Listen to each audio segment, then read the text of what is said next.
SEAL Admiral asked old veteran Dad his call sign as a joke, until Sierra 1 made him freeze. The question dripped with condescension. The Admiral saw a civilian in a worn suit, not a warrior. "We all had call signs, right?" he joked to the crowd. The old man met his gaze. "Sierra 1, he said quietly. The Admiral's world stopped. It was a name not spoken in decades. A ghost story. He hadn't just insulted a parent, he had challenged the very first link in the chain. Where are you watching this story from? Let us know in the comments. If this journey of valor touched you, consider subscribing to Silent Veterans and help us give a voice to more incredible stories of our silent veterans. The salt-laced air over Naval Amphibious Base Coronado was sharp, almost electric. It was a day of pure, unfiltered California sunlight, the kind that made the white dress uniforms of the graduating class seem impossibly bright, like a mirage against the deep blue of the Pacific. This was hallowed ground. This was the birthplace of naval special warfare. Today was a celebration of that legacy. It was the culmination of BUD-S, Basic Underwater Demolition SEAL, Class 234.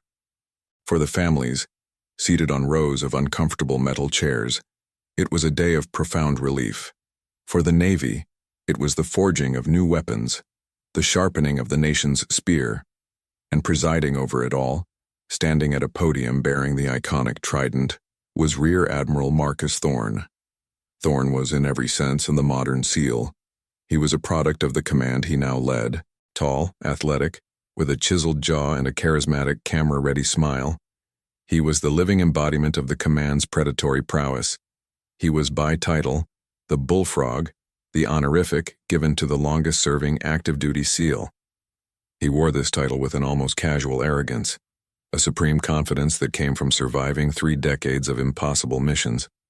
He was a warrior diplomat, a new breed of general officer, as comfortable in the halls of the Pentagon arguing for budget as he was in the dirt of a forward operating base planning a strike. He stood at the podium, his voice booming with a practiced, resonant pride. "Look at these men," he declared, gesturing to the graduates who stood in rigid, proud lines. "They have been tested by fire and by water.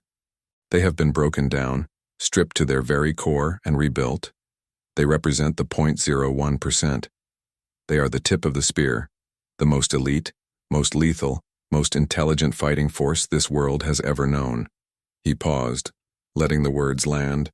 "We are not just men, we are a legacy. And that legacy," he leaned into the microphone, "gets better, stronger, and smarter every single year."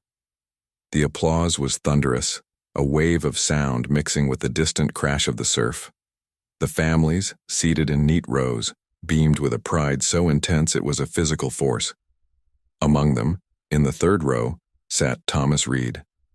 At 84, Thomas was an island of stillness in this sea of celebration. He wore his only suit, a dark wool, decades out of style but impeccably clean and pressed. His hands, gnarled with arthritis, rested on his knee, one over the other. He wasn't looking at the Admiral on stage. He was looking at his grandson, Lieutenant Jack Reed, who stood at the front of the class, designated as the honor graduate. While other families cheered and whistled, Thomas just watched. His eyes, the color of a faded summer sky, held a quiet, unreadable depth. He saw the new rifles. He saw the advanced digital camouflage. He saw the technology, and he saw the men. They were bigger than his generation. They were faster. But he wondered, quietly, if they still understood the dark. After the ceremony, the graduates were mobbed by their families. The stiff formality of the military broke, and the pier erupted in pure human joy. Tridents were pinned. Tears were shed. Admiral Thorne, a true leader in this sense, waded into the crowd, shaking every hand, slapping every back, a king admiring his court, his smile never waving. "Lieutenant Reed," Thorne's voice cut through the noise with practiced authority. Jack Reed, his new trident gleaming on his chest, was in the middle of hugging his grandfather. He instinctively snapped to attention, a reflex drilled into him by a year of pain. "Admiral." "At ease, son," Thorne laughed, clasping Jack's broad shoulder. "Outstanding work. Honor graduate. You've got a bright future." Your instructors say you're a natural, a throwback, the kind of warrior we need. Thank you, sir. That means the world. Jack was beaming, his face flushed with pride, but his eyes kept flicking to the old man standing just behind him. Sir, I'd like you to meet my grandfather, Thomas Reed. Thomas stepped forward, his movement slow but deliberate. He extended a hand. Congratulations on the speech, Admiral. You inspired them. Thorne took the hand, his grip firm, a politician's greeting. He gave Thomas a quick, dismissive up and down glance, the worn suit, the frail frame, the old-fashioned tie. He saw a civilian, a relic from another time. Mr. Reed. A pleasure. Must be proud of this young man. He's a warrior. He is, Thomas agreed quietly. He's a good boy. The words landed wrong. Thorne's smile tightened at the edges. Boy? He's a SEAL, Pop. We don't have boys here. A few junior officers and their families had begun to gather, drawn by the Admiral's magnetic presence. Thorne, consciously or not, was now playing to a crowd. This is exactly what I'm talking about, Thorne said, gesturing with a broad, inclusive hand as if sharing a grand lesson. The generational gap. This young man here, he just survived the most grueling selection process on planet Earth. Hell Week, combat dive, land warfare. He is, by definition, one of the hardest men alive. But to you, he's just a good boy. Admiral, Jack started, a flush of deep, crimson embarrassment rising on his neck. Please, my grandfather. No, it's fine, Lieutenant, Thorne said, holding up a hand, silencing his new subordinate with a smile. It's a good thing. We need family. We need civilians to remind us what we fight for. He looked back at Thomas, his eyes holding a challenging, patronizing glint. Did you serve Mr. Reed? Do your part? I did, Thomas said, his voice unchanging. A long time ago. Navy. Navy, Thorne repeated, the word rolling off his tongue. A small, knowing smirk played on his lips. Good man. Well, things have changed a bit since your day. We went from swim fins and demo charges to satellite-guided munitions and high-altitude insertions. It's a whole new world. He leaned in, his voice dropping to a conspiratorial, just us guys, tone. Back then, you probably had a cool nickname, right? A call sign. We all had M. It's a tradition, builds camaraderie. Thomas just looked at him. His expression did not change. He did not smile. He did not nod. He simply was. The silence began to stretch. It became awkward. The air, which had been celebratory, was now thick with a new, uncomfortable tension. Thorne's smile faltered. He was a man who commanded rooms. This old man's silence was a defiance he didn't appreciate. It was a lack of deference. It felt like a judgment. The Admiral's pride, the pride of the Bullfrog, the top of the food chain, was pricked. He pushed, his tone shifting from friendly to publicly condescending. What's the matter? Lost your voice? Or was it too classified? He laughed, a short, barking sound. The officers around him chuckled nervously, their eyes darting between the stone-faced old man and their commander. Admiral, please, Jack said again, his voice now a low plea. He's just proud. Let's not. I'm just having fun, son, Thorne said, cutting him off, his eyes locked on Thomas. This is how we bond. Come on, old-timer. What was your call sign? Skip? Boats? Chief? We're all friends here. We can take it. Thomas Reed looked past the Admiral. He looked at the flags, the 50 stars flapping in the ocean breeze. He looked at the bright, shimmering water of the bay, and he looked at his grandson, who now wore the trident. He seemed to pull a memory from the salt air itself, a memory of a different ocean, a different war. He let out a slow, quiet breath. He met the Admiral's impatient, mocking gaze, and in a voice that was suddenly, shockingly clear and steady, a voice that cut through the breeze, he said 2 words. The words hung in the bright, sunny air. Sierra 1. They were not shouted. They were not delivered with aggression. They were stated as a simple fact. But in the context of Naval Amphibious Base Coronado, they were a sonic boom. The nervous laughter of the crowd died instantly. It was as if a switch had been thrown, cutting the power to the entire celebration. The distant sound of the surf seemed to roar into the sudden, vacuum-like silence. Admiral Marcus Thorne froze. It was not a simple pause. It was a complete, systemic, catastrophic failure. His charismatic smile didn't fade. It collapsed, as if the muscles in his face had been severed by a stroke. The rich, healthy color drained from his face, leaving a sickly, pale sheen under his deep California tan. He was the Bullfrog, a man who had faced down enemy gunboats in the Persian Gulf, who had briefed presidents in the Situation Room. And in that moment, he looked like a terrified midshipman who had just been caught lying, who had just grounded a billion-dollar destroyer. His mouth opened, then closed. A small, dry wah sound escaped, but no word followed. What? Thorne finally managed, his voice a dry croak, completely unrecognizable from the booming baritone of the podium. What did you say? He said, Sierra 1, Admiral. The voice came from the edge of the crowd. It was not the Admiral's voice. It was new, deep and gravelly like rocks grinding together. It was a voice of pure, unadulterated command, but from a different source. The crowd parted, and an older man stepped through. He was not an officer. He was a Master Chief Petty Officer, his dress uniform a veritable roadmap of a 30-year career, his chest heavy with so much fruit salad. It clinked softly as he moved. This was Master Chief Hobbs, the Command Master Chief for the entire Naval Special Warfare Center. He was, in enlisted terms, a living god. Hobbs ignored the Admiral. He ignored the graduates. He walked directly to Thomas Reed, his eyes wide with a look of profound, almost religious disbelief. He stopped 3 feet away, his back ramrod straight, his posture a textbook definition of respect.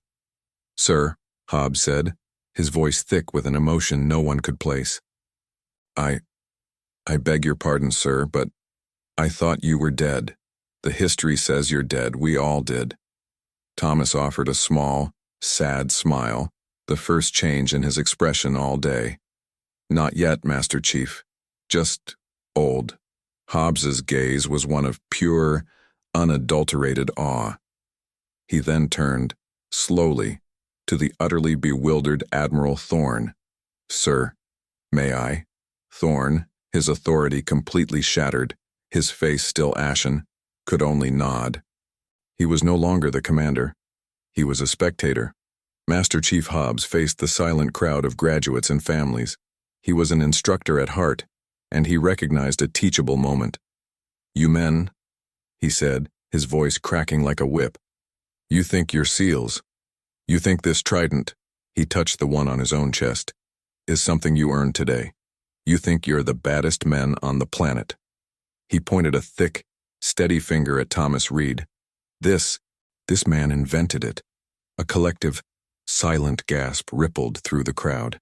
Jack Reed looked at his grandfather, the man he'd only known for quiet fishing trips and stories about the Great Depression, in total, world-shattering disbelief. You all read the history books, Hobbs continued, his voice shaking now, not with anger, but with the weight of the moment. You read about President Kennedy. You read about 1962. You read about the founding of the first SEAL teams. Team 1 on the West Coast, Team 2 on the East Coast. You read, but you don't know. He took a step toward Thomas, as if approaching a monument. We all have call signs. Bravo, Charlie, Alpha. But in the beginning, they had designations. The very first operational platoons, the original operators, the lead element commander of the very first SEAL Team 1, the man sent to Vietnam in '62, before it was even a war, to go upriver and write the book. His designation was Sierra 1. As Hobbs spoke, the world dissolved for Thomas. He wasn't on a sunny pier surrounded by men in white uniforms. He was in the pitch-black, suffocating humidity of the Mekong Delta, 1963. The water was warm, slick with mud, and smelled of death. He was 22 years old. He was the first man out of the rubber boat, his face painted with grease and fear, his heart a trip hammer against his ribs. He wasn't just a man. He was an idea, an experiment. He was Sierra 1, and his job was to go into the dark, to do the impossible, and to come back, and write the report. The report that would become the first chapter of the SEAL tactical doctrine, the one that explained how to survive when you were outnumbered, outgunned, and 1,000 miles from help. He remembered the feel of the primitive, unsilenced submachine gun in his hands. He remembered the look of terror on the face of the first South Vietnamese operative he trained.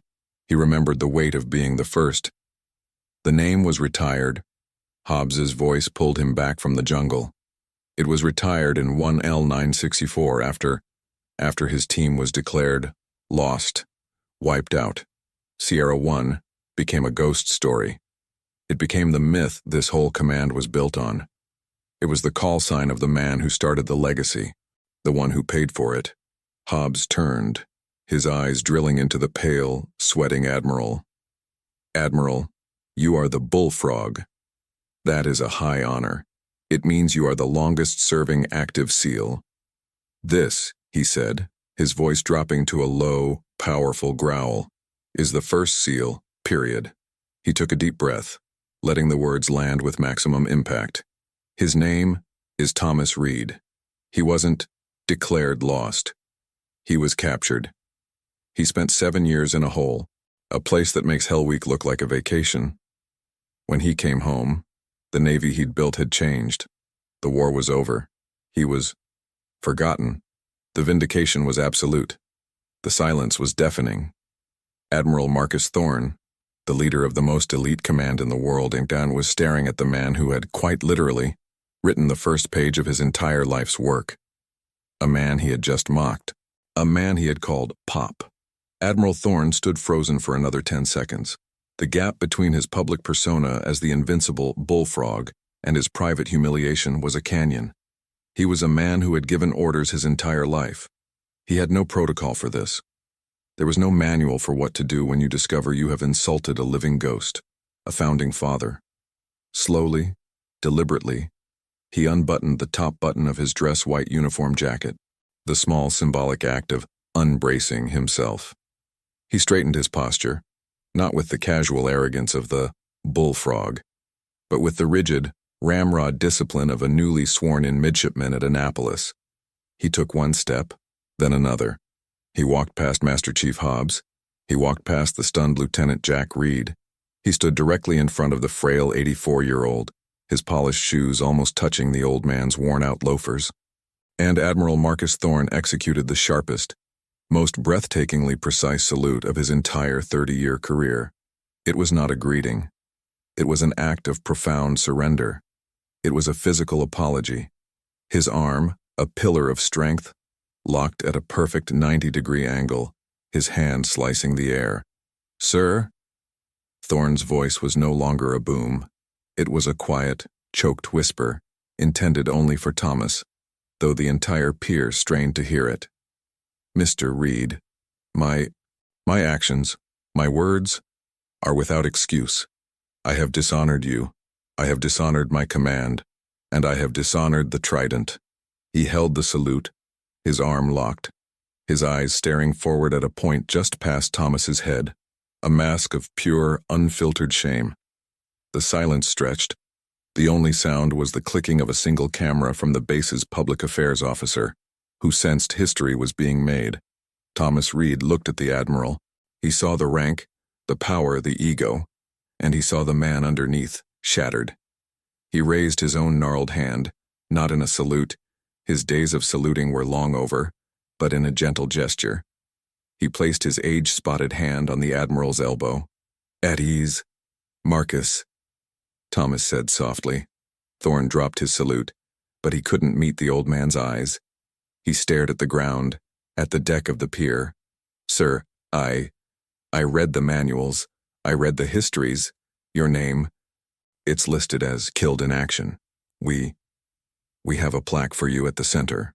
A memorial." "I know," Thomas said, his voice kind. "It's a very nice plaque. But I'm not dead. After I came home, I just wanted to be quiet. The world was too loud. I wanted to see my grandson grow up. I wanted to see him become a better man than I ever was. Better? Thorne looked up, astonished. Sir, how can— Oh, yes, Thomas said, a faint smile touching his lips as he looked at Jack. We were just angry. We were experiments. We were trying to figure it out in the dark, with broken tools and bad maps. He just read to the graduating class. They're smarter, faster, better equipped. They are what we dreamed of becoming.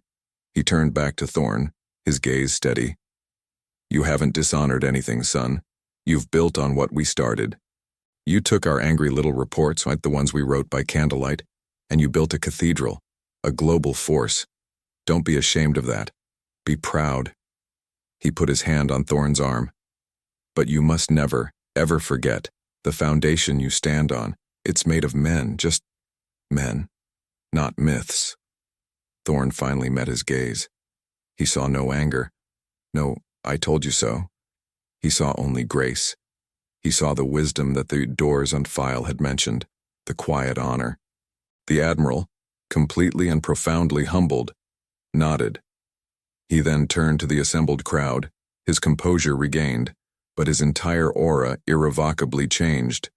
The casual arrogance was gone, replaced by a heavy, profound humility. He walked back to the podium, past the stunned officers. He didn't just toss his prepared closing remarks onto the ground. He swept them aside. Ladies and gentlemen, Thorne said, his voice quiet, forcing the crowd to lean in. Today, you have witnessed history. This graduation is over, but your education, my education, has just begun. He looked at the graduates. Today, I was reminded of a hard lesson. I was reminded that we are a legacy. But a legacy is not a weapon to be wielded. It is a burden to be served. We stand on the shoulders of giants, and today, we are in the presence of the man who laid the first stone. He pointed to Thomas Reed. Your first lesson as SEALs is this: you are not the best, you are just the next. Your job is to be worthy of the men who came before. Men like Thomas Reed, Sierra 1. The fallout was immediate. That evening, Admiral Thorne officially unretired the Sierra 1 call sign. He did not give it to a new operator. He permanently redesignated it as the Ghost Chair, a symbolic title for all the founders of SpecWar, to be honored at every graduation, a physical reminder of the foundation. He created a new, mandatory history lesson for all incoming BUDS candidates, built around Thomas Reed's capture, his 7 years of silence, and his return. It was titled, The Foundation, Never Forget. The ceremony ended. The crowd dispersed, not in a celebratory buzz, but in a quiet, awestruck hush, everyone already retelling the story they had just witnessed. As the Reed family prepared to leave, Admiral Thorne approached, this time alone. He wasn't in his immaculate dress uniform. He had changed into simple khakis. He walked up to Thomas, who was being supported by his grandson, Jack. Sir, Thorne said, your car is this way. It's a long walk. Let me get your bag. And the new graduates, the tip of the spear, stopped and watched in stunned, reverent silence as a Rear Admiral of the United States Navy, the Bullfrog, bent down, picked up the simple, worn duffel bag of an 84-year-old man, and personally escorted the true Bullfrog to his car. Some men wear their greatness like a shield, loud and bright. Others wear it like a scar, hidden, quiet, and a reminder of the price that was paid. The world is built on the shoulders of silent heroes. We only have to be humble enough to see them. If this story of quiet valor and the weight of legacy moved you, please hit the like button, share it with someone who needs to hear it, and subscribe for more stories of America's unsung heroes.